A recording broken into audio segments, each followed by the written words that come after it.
Muitos de nós temos dificuldade com o sono. Afora alguns aspectos que podem ser aspectos típicos de dificuldades físicas, enfermidades, alguma coisa nesse sentido. A pergunta é, por que muitas vezes nós não conseguimos dormir? Porque muitas vezes perdemos o sono, acordamos e não conseguimos mais conciliar o nosso sono. Nesta oportunidade eu gostaria de trazer à luz um texto que está no livro dos Salmos, capítulo 4, especialmente o versículo 8. Ele diz assim: em paz me deito e logo pego no sono, porque, Senhor, só Tu me fazes repousar seguro. Quais são algumas coisas que nos fazem perder o sono? Gostaria só de citar algumas que são as mais correntes. Problemas de relacionamento familiar, problemas entre marido, mulher, pai, mãe, sogra, problemas de estrutura familiar. Segundo, falta de condições financeiras para atender às necessidades do dia a dia. A falta dessas condições efetivamente tem o condão de tirar o nosso sono. Mas dentro delas, uma especificamente, banco no vermelho. O banco, as nossas contas bancárias muitas vezes estão sempre no vermelho e nós temos dificuldade para gerenciar e sair dela. Algumas vezes são dívidas, desemprego, enfermidades dos mais diferentes tipos, pessoas da família com problemas que acabam nos afetando.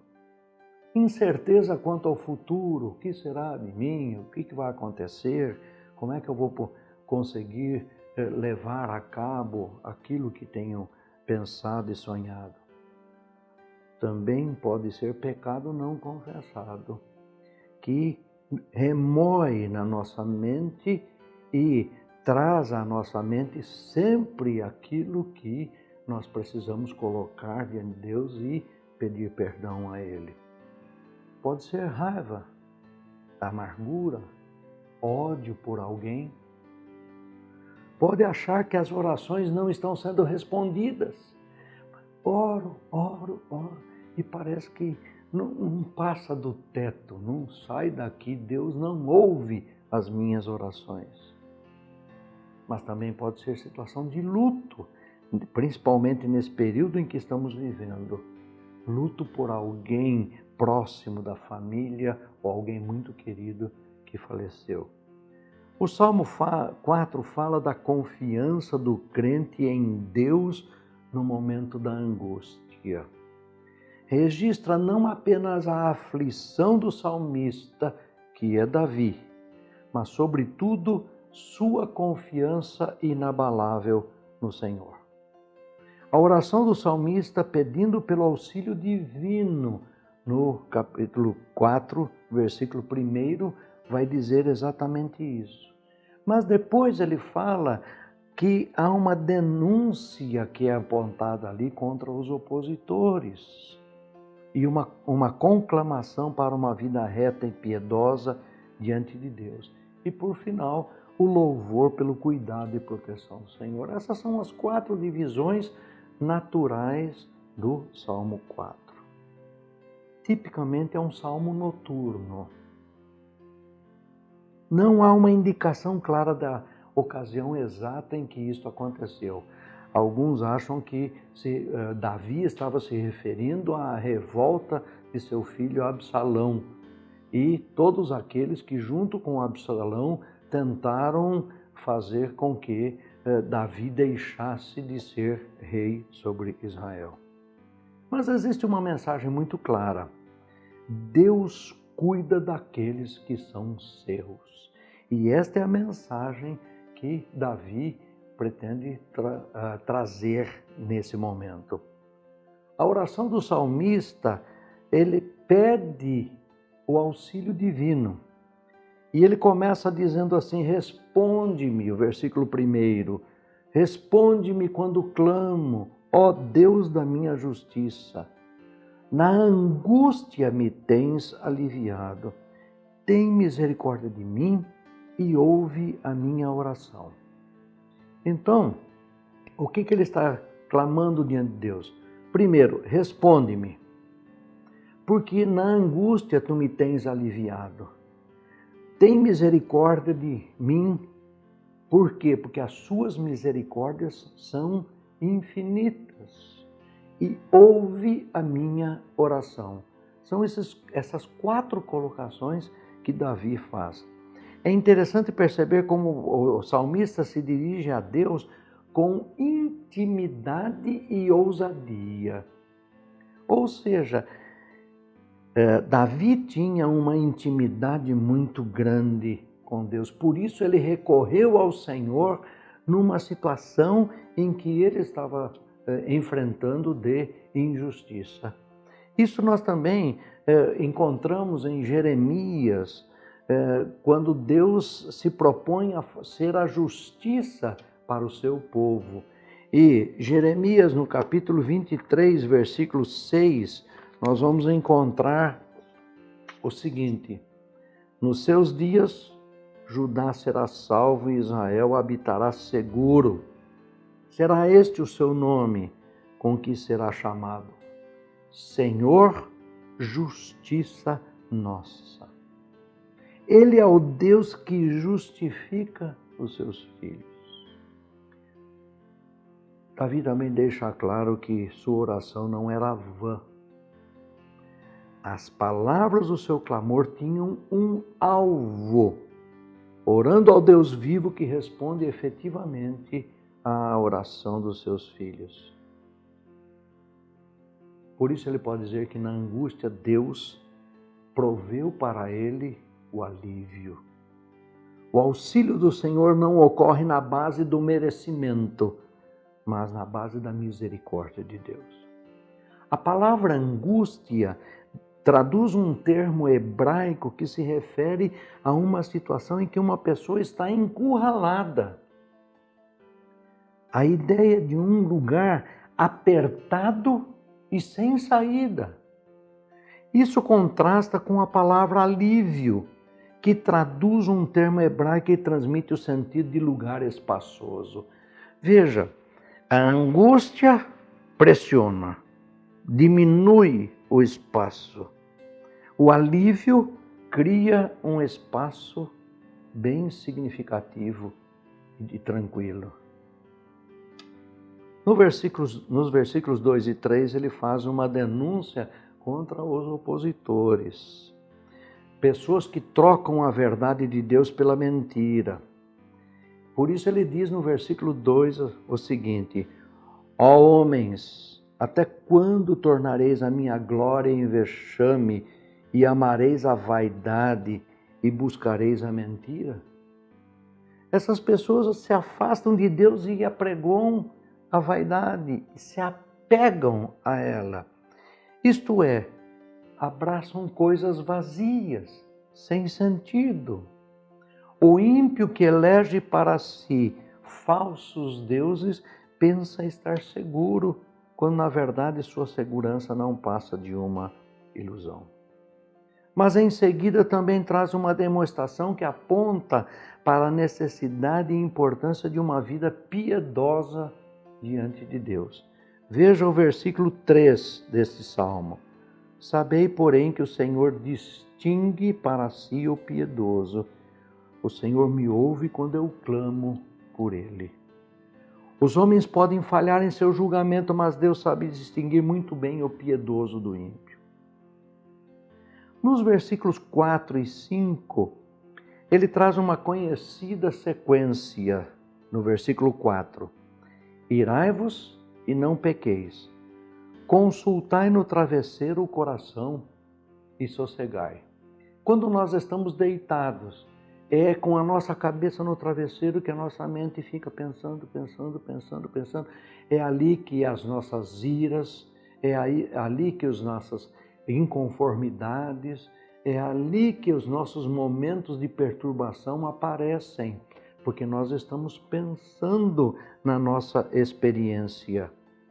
Aqui ele mostra que esse exercício é no travesseiro que nós vamos perder a nossa capacidade de dormir, porque os nossos pensamentos não param. E os nossos pensamentos é que tiram o nosso sono. Enfatiza então que o crente deve demonstrar uma ira santa contra o pecado, inclusive o pecado por ele mesmo cometido, pela pessoa mesma. Mas é necessário cuidar para que a ira não se torne pecaminosa. Irai-vos, mas não pequeis. Ou seja, não dar lugar e espaço a essa ira, mas conter e, se necessário, confessar a nossa ira para que o alívio efetivamente apareça.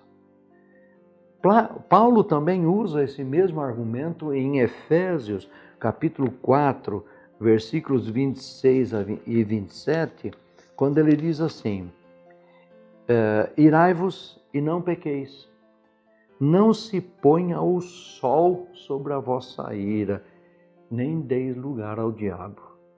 Aqui Paulo está trazendo uma coisa muito significativa. No nosso dia a dia nós temos situações que podemos ficar irados, podemos ficar inconformados. Paulo diz: não se ponha o sol sobre esta condição. Acerta isto, encontra a paz. Ora, nos versículos seguintes, Davi, ele vai dizer o seguinte: o meu louvor é para o Senhor. Primeiro, Davi demonstra que o argumento dos céticos não se sustenta à luz da presença de Deus. Ele observa no versículo 6, há muitos que dizem: quem nos dará a conhecer o bem? Senhor, levanta sobre nós a luz do teu rosto. Ele está falando justamente sobre o argumento dos pessimistas.